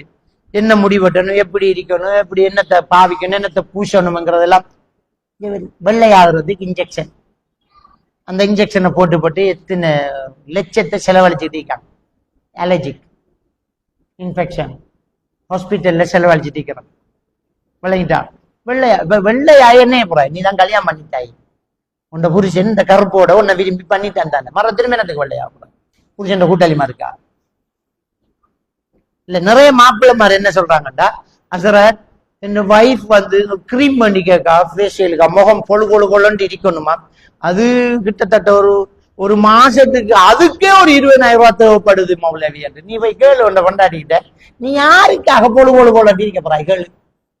நான் தான் உன்னை கல்யாணம் பண்ணிட்டேன், என்ன பிரச்சனை உண்ட பிரச்சனை கேளு. இந்த பாத்ரூமுகளுக்கு உழுவாட்டா பார்மசிக்க போன மாதிரி இருக்கு, அப்படி அடுக்கி வச்சிருக்குது. நாம மிஸ் ஆகி மாறி எடுத்துருவோமோ? சவுக்கரத்தை தான் எதுகளை இன்னைக்கு பாவிக்க தெரியா. தலை கொண்டு, ஸ்கின்னு கொண்டு, பல்லு கொண்டு, நாக்கு கொண்டு, காலு கொண்டு, நகத்து கொண்டு. சுப்ஹான் அல்லாஹ், நாம தலைவார சீப்பை தான் பார்த்திருக்கோம். கண்புருவத்துக்கு சீப்பு வச்சிருக்கிற நம்மளோட பாத்ரூம்களுக்கு அதுக்கும் காசு கொடுத்து 500 ரூபாய் ஆன்லைன்ல ஆர்டர் பண்ணி இப்போ இதுக்கு உழைச்சு மாப்பிள்ள மாதிரி தலையை பிச்சு கொஞ்சம் பேர் பைத்தியாரமா போய்த்தாங்க. இதுக்கு உழைச்சு என்னென்ன சாமான் எல்லாம் வேண்டி கேட்க கறிமொழி தேங்காய் பச்சை வச்சுக்கா வெங்காயம் வேண்டி செலவழிச்சு தலைவழுதானா பரவாயில்ல, அது சிம்பிள், அது வேண்டினெல்லாம். ஆனா இன்னும் சில பேர்கள் சில சில அட்டைகளும் கிருமிகளும் மட்டைகளும் சுபஹானல்லாஹ். அப்ப என்ன நடந்துகிட்டு இருக்கு? நம்ம மௌத்தாகிறோம் இல்லையா? நம்ம என்னத்துக்காக வாழ்றோம்? யாருக்காக வாழ்றோம்? அல்லாஹ் ரசூலுக்காக வாழ்றோம் இல்லையா? மௌத்து எப்ப வரும் என்று எதிர்பார்த்துக்கிட்டு இருக்கணுமா இல்லையா? இன்னும் இன்றைக்கு மௌத்தானா என்ற நிலைமை என்ன அப்படிங்கிறத நம்ம யோசிக்கணுமா இல்லையா? சிந்திச்சு பாருங்க. அப்ப ஒரு ஒரு ஒரு ஒரு அல்லாஹ்வுடைய பயம், ஒரு மரணத்தை பற்றிய சிந்தனை நம்ம எல்லாருக்குமே கண்டிப்பா இருக்கணும். அந்த மௌத்துடைய நினைப்பு வந்துடும். வந்தா நம்ம தயாராகும். அப்ப என்வைரன்மெண்ட் ரொம்ப, சூழல் ரொம்ப பெரிய முக்கியமா இருக்கணும். நம்முடைய வீட்டு சூழல், நம்ம பழகுற ஃப்ரெண்ட்ஷிப், இதெல்லாமே ரொம்ப கவனமா இருக்கணும். நம்ம அந்த சூழ்நிலைகளை மாற்றணும். பள்ளிவாசலோடு, மார்க்கத்தோடு, பயான் நிகழ்ச்சிகளோடு, இஸ்லாத்தோடு அகீதா வகுப்புகள் நடக்கும், ஃபிக்ஹ் கிளாஸ்கள் நடக்கும், மார்க்கத்தை படிக்கணும், 4 விஷயத்தை தெரிஞ்சு கொள்ளணும். அதுகளுக்குள்ள நாம இன்வால்வ் ஆகும். இந்த போனை பாவிக்குது, நம்மள இந்த போன் பாவிக்குது, நம்மள இந்த போன் பாவிக்குது. இந்த போனை நாமளும் பாவிக்கலாம். நமக்கு தேவையான கிராத்தை கேட்கலாம், நமக்கு தேவையான பயான கேட்கலாம், நமக்கு தேவையான பத்துவாவை பார்க்கலாம், என்னங்கிட்டா எல்லாம் செய்யலாம். இந்த போன் இருந்தா போதும். இப்ப ஏஐ டெக்னாலஜி வந்திருக்கு, சுப்ஹானல்லாஹ். கேளுங்க, இந்த போன் சொல்லி தரும். என்ன தேவை உனக்கு கேளு, என்ன சூழ்நிலை இது சொல்லித்தரும். அவ்வளவு டெக்னாலஜி. ஒரு ஒரு ஃபார்ம் எப்படி ஃபில்அப் பண்றது, ஒரு அப்ளிகேஷன் எப்படி அப்ளை பண்றது, ஒரு யூனிவர்சிட்டிக்கு எப்படி நாம அப்ளிகேஷன் போறது, நான் ஏ லெவல் எடுக்கணும், என்னுடைய குவாலிபிகேஷன் இது, இதுக்கு என்ன பாடம் எனக்கு பொருத்தமா இருக்கு கேட்டது. இதே மாதிரி ஒரு ஹதீஸ் சொல்லண்டா சொல்லு, தமிழ்ல சொல்லண்டா தமிழ்ல சொல்லு, அரபிக்ல சொல்லண்டா அரபிக்ல சொல்லு. எனக்கு இப்படி இந்த சப்ஜெக்ட்ல ஒரு விளக்கம் தேவை, எனக்கு உளுவுடைய சட்டம் ஒன்று தேவை, தயமத்தை பற்றி எனக்கு தேவை. இப்ப நவீன பிரச்சனை, இது பாவிக்கலாமா இல்லையா? இப்ப நிறைய லூப் பாவிக்காங்க. இந்த லூப், பெண்கள் லூப் வைக்கலாமா, இதுல சட்டம் என்ன? இப்படி எல்லா நவீன பிரச்சனைகளையும் நம்ம கேட்கலாம். மார்க்க ரீதியான பத்துவாக்கள் எழுத்து மூலமாக. எந்த நாட்டு உலமா சபை அதை டெக்ளேர் பண்ணிருக்குது. இப்படி இந்த போன்ல நிறைய படிக்கலாம், அதை செய்யலாமே, ஏன் அதை செய்ய மாட்டேங்கிறோம்? அவ்வளவுக்கு நமக்கு இப்ப நவீன தொழில்நுட்பம் வளர்ந்து நல்லா வாரத்துக்கும் வாய்ப்பு இருக்கும் போது கெட்டு போறதுக்கான சந்தர்ப்பங்கள் தான் நிறைய நம்மள்கிட்ட வந்துகிட்டு இருக்கிறதுனா ரொம்ப ஆபத்தானது. அப்ப அல்லாஹ்வோட அச்சம் இருக்கும், நமக்குள்ள ஒரு மாறுதல் வரணும், மாற்றம் பெறணும், மாறணும், சாதிக்கணும். நம்மளுடைய வாழ்க்கையினுடைய யதார்த்தம் என்ன, அதை ரொம்ப நம்ம யோசிச்சு பார்க்கணும். நம்ம எப்படியோ நம்ம பிறந்துட்டோம், அது ஒரு இன்சிடென்ட் நடந்துச்சு, நம்ம பிறந்துட்டோம், அது ஒரு சம்பவம் வழங்கிட்டா, நாம பிறந்திருக்கோம். ஆனா நம்மட மரணம் ஒரு சரித்திரமாகும், நம்ம சாதிக்கும். ஏன் இயலாது? நம்ம வாழ்க்கைய அப்படியே புரட்டி போடணும். நம்ம ஏன் நம்ம செய்ய இயலாது, ஏன் மாற இயலாது, நம்மளுக்குள்ள ஏன் மாற்றத்தை கொண்டு வர இயலாது? உண்மையிலே யோசிச்சு பாருங்க. ஒரு நல்ல ஒரு அறுவடை செஞ்சுட்டு தான் நாம இந்த உலகத்தை விட்டு பிரிய போறோம். உண்மையான அறுவடை என்ன தெரியுமா? நம்ம மரணிக்கிறோம், நம்மட மரண செய்தி மக்களிடத்துல போகுது. அப்பதான் அந்த மரணித்தவர் என்ன செஞ்சார் அப்படிங்கிறது தெரிய வரும். இந்த மரணித்தவர் என்ன செஞ்சார். இப்ப ஒருத்தனை சுட்டு கொண்டாங்க, இலங்கையில ஒருத்தனை சுட்டு கொண்டாங்க. அவன் செத்ததுக்கு பட்டாசு கொளுத்தி வெடிச்சுடுறாங்க சனம். கொஞ்ச நாளைக்கு முன்ன நீங்க பார்த்திருப்பீங்க, ஒருத்தனை சுட்டு கொள்றாங்க. அவன் செத்ததுக்கு இலங்கையில உள்ள எல்லா ஊர்களையும் பட்டாசு கொளுத்துறதும், கிரிபத்தாக்கி ரோட்ல பவுந்ததும், ஸ்வீட் கொடுத்ததும், சந்தோஷப்பட்டதும், பேஸ்புக்ல போட்டதும், நல்லதா அவன் செத்துட்டான்டா தொலைஞ்சிட்டான்டா என்றதும், இது நம்ம கொஞ்ச நாளைக்கு முன்ன ஒரு ஆள விஷயத்துல நம்ம பார்த்தோம். யோசிச்சு பாருங்க, அவன் வாழ்க்கையில சாதிச்சது என்ன தெரியுமா? அவனுக்கு சாபங்களை உருவாக்கிட்டு போயிருக்கான். என்ன மதம் அது வேற. மாற்று மதத்திலையும் ஒரு சிலருடைய சாவுக்கு கண்ணீர் வடிக்கக்கூடிய சமுதாயத்தை பார்க்கலாம். மத பேதம் இல்லாம ஒரு சிங்கள மினிஸ்டர் ஒருத்தர் சாவுறார், முஸ்லிம்கள் அழுகுறாங்க. அந்த மனுஷன் அப்படி நிவாரணம் கொடுப்பார், அப்படி போவார், மக்களுக்கு உதவி செய்வான், களத்துல நிற்பான், நீதியா நடப்பான், சாதி வேறுபாடு மாக்க மாட்டான், மதவெறி பிடிச்சு ஆட மாட்டான், கொலவெறி பிடிச்சு ஆட மாட்டான், போராக்களுக்கு எல்லாம் ஹெல்ப் பண்ணுவான், மனுஷன் அவன். அப்படி என்று சென்னாக்களும் உண்டு. இப்ப நான் என்ன சொல்றேன்டா, நம்மளோட வாழ்க்கைய நாம தான் தீர்மானிக்கும். நம்மளோட மரணத்துக்கு பிறகு நம்ம சும்மா கொஞ்ச நேரம் ஒரு இடத்துல சும்மா கொஞ்ச நேரம் தனிச்சிருங்க, கொஞ்ச நேரம் சும்மா அமைதியா இருங்க, ஒரு கற்பனை பண்ணுங்க. நாம மௌத்தாயிட்டோம், நம்மளோட மையத்து கட்டில இருக்கி, நம்மளோட ஒவ்வொரு உறவுகளையும் கொஞ்சம் கற்பனை பண்ணுங்க. இவங்க எப்படி கத்துவாங்க, இவங்க என்ன சொல்லுவாங்க, அவங்க என்ன நடப்பாங்க, நம்மளோட முன்னூத்துட்டுக்காரால என்ன சொல்லு, இப்ப இருக்கிற சூழ்நிலைக்கு இவங்க எல்லாம் என்ன மாதிரி நம்மள நடந்துக்குவாங்க, அப்படி என்று கொஞ்சம் கற்பனை பண்ணிக்கு வரக்கூட நம்முடைய லட்சணம் தெரியும். ஆஹா, இன்னாருக்கு நாம எவ்வளவோ கதைச்சிருக்கோம், அவன் சந்தோஷப்படுவான். அப்ப நம்முடைய லைஃப்ல ஒரு சின்ன கீறல் விழுந்துட்டு இல்ல, உடனே நம்முடைய லைஃப் ஸ்டைல மாத்தணும். போகலாம், மன்னிப்பு கேட்கலாம், பேசாத ஆக்களோட பேசலாம், துண்டிக்கப்பட்ட உறவுகளை ஜெயிந்தாக்கலாம் இல்லையா? ரசூலுல்லாஹி ஸல்லல்லாஹு அலைஹி வஸல்லம் அவங்க சொன்னாங்க, யாருக்கு ரிஸ்க் அதிகமாகணும் என்ற ஆசை இருக்கிறதோ, ஆயுசு கூட வேண்டும் என்ற தேவை இருக்கிறதோ, ஆசை இருக்கிறதோ, அவர் குடல்வாய் உறவுகளை சேர்ந்து நடக்கட்டும் என்றாங்க. குடல்வாய் உறவு என்றா என்ன? தொப்புள் கொடி உறவு. அந்த குடும்ப உறவுகளை பேணிக் கொள்ளட்டும் என்றாங்க. இது புகாரியில பதிவாயிருக்கக்கூடிய ஒரு ஹதீஸ். ரெண்டு விஷயம், ரிஸ்க் உனக்கு கூடும், ஆயுசு உனக்கு நீளும். ஆயுசு நீண்டு ரிஸ்க் கூடணும் என்றால் குடும்ப உறுப்பினர்களோட, குடல்வாய் உறவுகளோட, சாதி சனங்களோட நல்லா நட. இதான் இஸ்லாமிய மார்க்கம் சொல்லுது. அப்ப இந்த ஹதீஸுக்கு பிறகு ஹதீஸ் விரிவுரையாளர்கள் ஆளுக்கு ஒரு கருத்தை சொல்லுவாங்க. இப்னு ஹஜர் அஸ்கலானி ரஹ்மத்துல்லாஹி அலைஹி அவங்க அந்த ஹதீஸ் விரிவுரையில ஃபத்துல் பாரில அழகான ஒரு விளக்கம் சொல்றாங்க. என்ன விளக்கம் என்றால், அல்லாஹ்ட கலா கதிர் யார் யாரு எப்ப மௌத்தாகுவாங்க, எப்ப இருப்பாங்கிறத அல்லாஹ் தீர்மானிச்சுட்டான். விளங்கிட்டா? அல்லாஹ் சூரத்துல் அன்ஆம்ல 59வது வசனத்துல சொல்ற, ஒரு மரத்தில் இருக்கிற இலையும் அல்லாஹ்ட நாட்டத்தில் இல்லாம கீழே விழாது. சூராத் ஹதீதுல 22வது வசனத்துல உங்களை படைக்கிறதுக்கு முன்னாடி நீங்க எப்ப மௌத்தாவீங்க என்று எழுதியாச்சுங்கிறான். அப்ப எல்லாத்தையும் தீர்மானிச்சுட்டான் அல்லாஹ். இப்படித்தான் இருக்கும், இப்படித்தான் நடக்கும் அப்படின்றது தீர்மானிச்சுட்டான். சூரா ஹூத் 6வது வசனத்துல அல்லாஹ் தஆலா ஒவ்வொரு உயிருக்கும் ரிஸ்க் பொறுப்பை நம்ம எழுதிட்டோம், எப்ப மௌத்தாவாங்கிறத முடிச்சிட்டோம்ங்கிறான். அப்ப ரிஸ்க் கூடும், ஆயுசு நீளும் அப்படி என்ற என்ன அர்த்தம் தெரியுமா? அவர் மரணித்தாலும் மக்கள் மனதில் வாழ்ந்துகிட்டு இருப்பார்.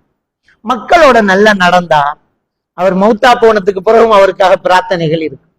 இப்ப இமாம் புகாரி என்று சொன்ன உடனே நீங்க ரஹ்மத்துல்லாஹி அலைஹி என்று சொல்றீங்க, ரஹிமஹுல்லா. இமாம் புகாரி ரஹிமஹுல்லான்னு நானும் சொல்றேன், நீங்களும் சொல்றீங்க ரஹிமஹுல்லா. இமாம் புகாரி ரஹிமஹுல்லா, இமாம் இப்னு ஹஜர் அஸ்கலானி ரஹிமஹுல்லா. விளங்கிதா? நம்ம சொல்றோம் இமாம் ஷாஃபி ரஹிமஹுல்லா.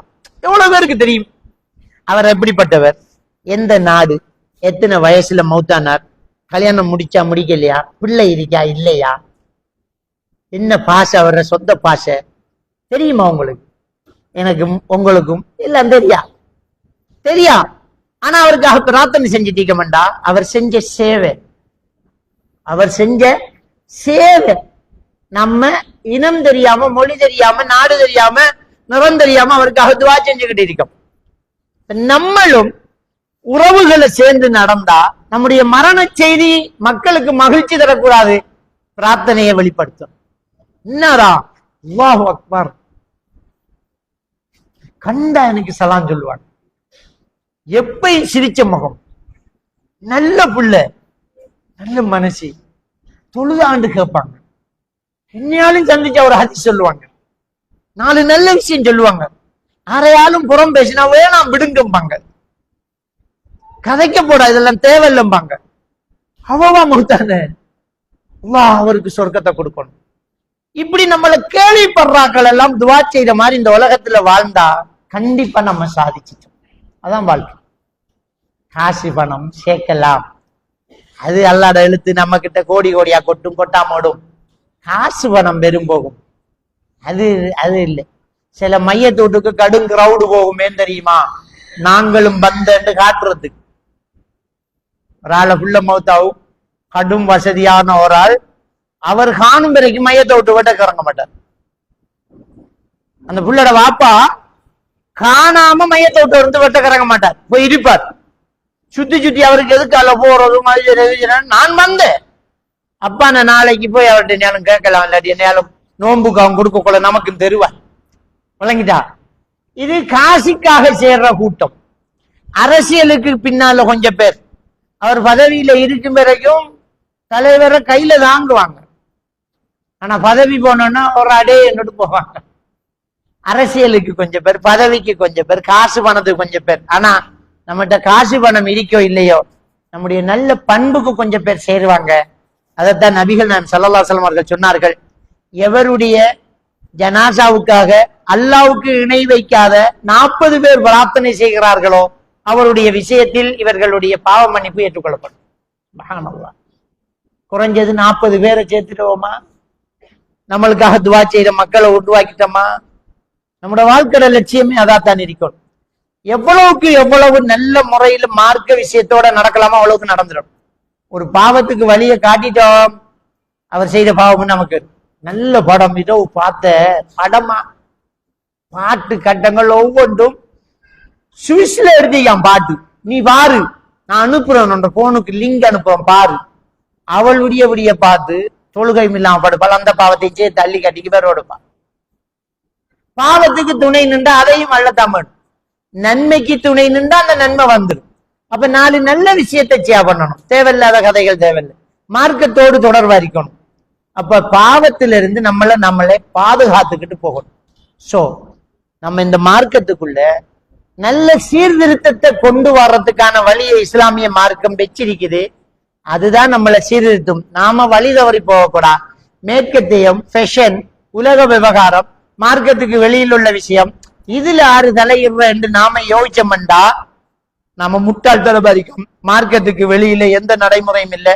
நம்முடைய ஒவ்வொரு சடங்கு சம்பிரதாயங்களும், நாம சாப்பிடுறது, பாத்ரூம் போறது, குளிக்கிறது, முடிவாடுறது, மனம் பூசுறது, வீடு கட்டுறது, எல்லாமே இஸ்லாமிய அடிப்படையில இஸ்லாம் சொன்ன வட்டத்துக்குள்ள இருந்தால் நம்ம முழு வாழ்க்கையும் அல்லாத இபாதத்துல கழிச்சிட்டோம் என்று அர்த்தம். அல்லாஹ் தஆலா நம் அனைவரையும் ஈமானோடு வாழ வைத்து ஈமானோடு மரணிக்க செய்வானாக. வாஹிரு தஅவானா அல்ஹம்துலில்லாஹி ரப்பில் ஆலமீன்.